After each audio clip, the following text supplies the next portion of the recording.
My name is Rachel. I'm 41 years old and I live in a quiet, tree-lined suburban neighborhood just outside of Columbus, Ohio.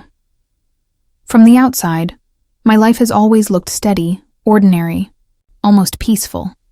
The kind of life people assume comes without chaos. For a long time I believed that too.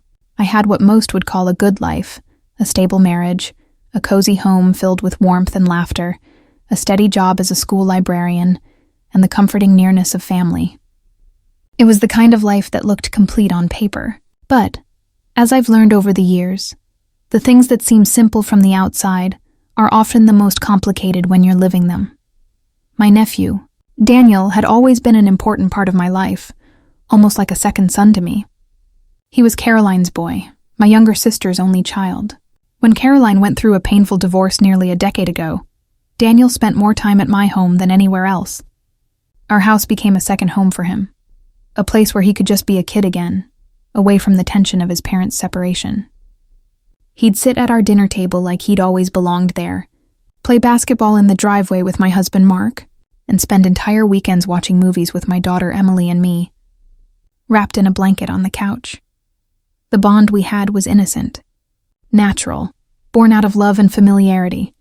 He trusted me, and I saw in him the kind of pure heart that reminded me of my own child when she was younger.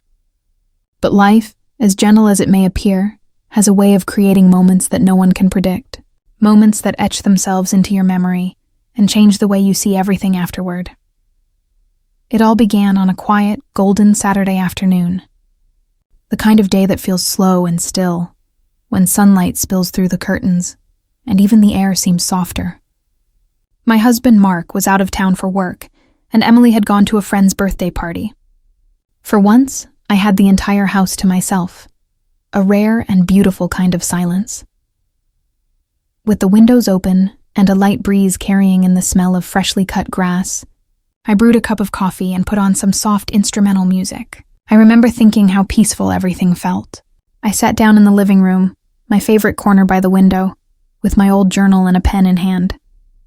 Writing had always been my private escape, the one place where I could unravel the thoughts I didn't know how to say out loud. That day, my words came slowly but truthfully. I wrote about how invisible I had begun to feel in my marriage, how the easy laughter between Mark and me had been replaced by small talk and tired silence.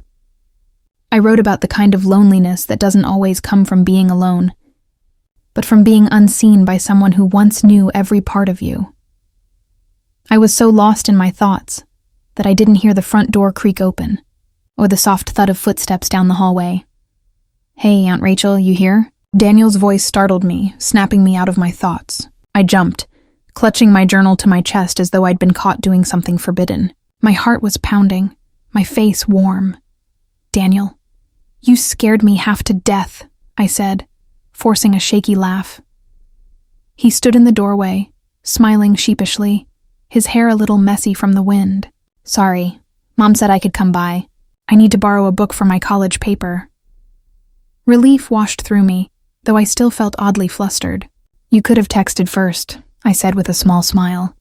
"I thought I was alone." "I did text," he said with a grin, shrugging. "Maybe you didn't see it.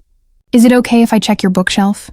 "Of course," I replied, setting my journal aside quickly, almost protectively, like I didn't want him to see what I'd been writing. That small, unexpected interruption turned into something I couldn't have predicted. What started as a casual visit became a deep, quiet conversation that would linger in my mind for months afterward. Daniel ended up sitting across from me in the living room, a pile of books resting beside him. But instead of reading, he started talking about life, choices, and the painful lessons that come with growing up. He told me about a recent heartbreak, how he had just found out that his girlfriend had been unfaithful. His voice trembled slightly as he spoke, though he tried to hide it with nervous laughter. I listened, not just as his aunt, but as someone who understood exactly what it felt like to have your trust broken. I told him that sometimes love isn't about holding on. Sometimes it's about learning to let go, to respect yourself enough to walk away. He looked at me then, really looked at me, his eyes tired but full of sincerity. "You always know what to say, Aunt Rachel. I don't know what I'd do without you." Something inside me softened. In that moment, I realized how much he trusted me. Not just as family, but as someone safe. That kind of trust is both beautiful and heavy. I felt honored, but also quietly burdened by it. We spent hours talking that afternoon, moving from the living room to the kitchen. I made another pot of coffee, and we laughed over stories from my younger days. The silly mistakes, the awkward moments, the tiny victories that shaped who I am. He teased me about still using sticky notes for everything, and I laughed because it was true. But beneath all the laughter, I carried a quiet truth, one I rarely spoke aloud. Long before that afternoon, long before Daniel walked into my living room that day, I had made a choice that changed me, a mistake. There was a time, years ago, when the loneliness in my marriage had led me to seek comfort somewhere else, in someone else. It wasn't passion, it wasn't love. It was simply an attempt to feel seen again, to fill a void that couldn't be filled that way. It happened only once, but the guilt stayed with me for years, a shadow that followed me quietly. Listening to Daniel talk about betrayal that day brought those memories rushing back.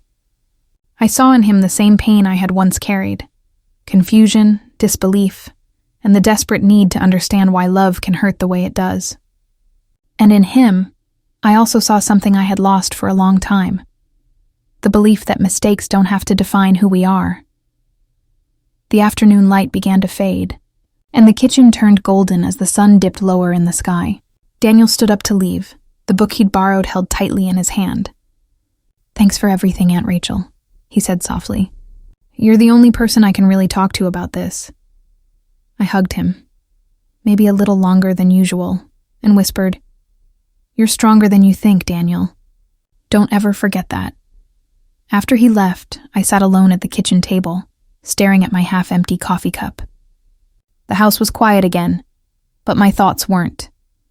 That day hadn't been about being caught doing something wrong. It wasn't about secrets or guilt. It was about connection. An unexpected, honest conversation that reminded me of something I'd nearly forgotten: the power of forgiveness, both toward others and toward ourselves. Life, I realized, would always be complicated. Families are messy, love isn't perfect, and the people we care about the most sometimes become mirrors, showing us the parts of ourselves we've tried to ignore. That evening, I picked up my pen again. But this time I didn't write about mistakes or regrets. I wrote about hope, about growth, about the quiet strength it takes to keep going, even when the past still whispers in the background. And in that stillness, I found a kind of peace I hadn't felt in years, the understanding that redemption doesn't come all at once. It comes slowly, gently, in small, honest moments like that Saturday afternoon, when someone walks through your door unexpectedly and reminds you that you still have the power to write your story again.